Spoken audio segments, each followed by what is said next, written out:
The court had set aside 5 days for the end of June for a preliminary hearing. That's been canceled. We've now learned that a secret grand jury convened, reviewed evidence, and returned an indictment for murder.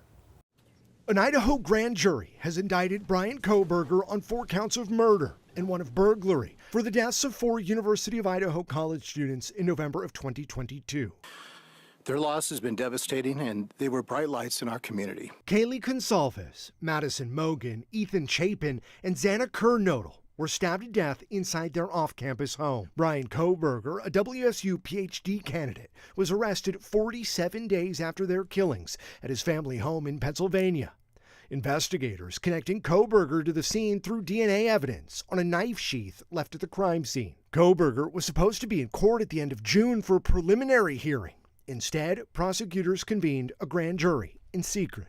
It looks like we have an indictment here that has now been pursued by grand jury, which means that we can skip over the preliminary hearing process and move straight to the part where Mr. Kohberger either enters a plea of guilty or not guilty. Idaho law allows a prosecutor to assemble a grand jury in secret and present them with evidence. Jurors must then determine if there's probable cause to indict. It's also, I think, for witnesses, often a pretty intimidating experience to testify in public.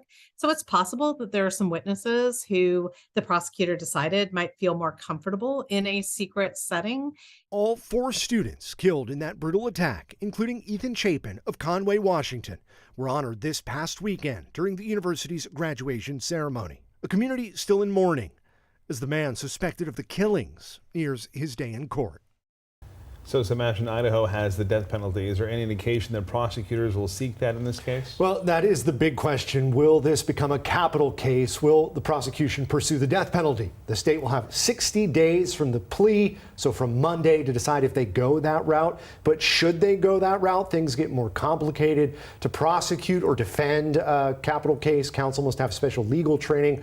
Also, courts during jury selection can potentially eliminate jurors who don't feel that they're capable of deciding a capital murder case. So potentially, if you oppose the death penalty altogether, that may disqualify you from being on this jury. So this may drag out for months. Some are even saying a year.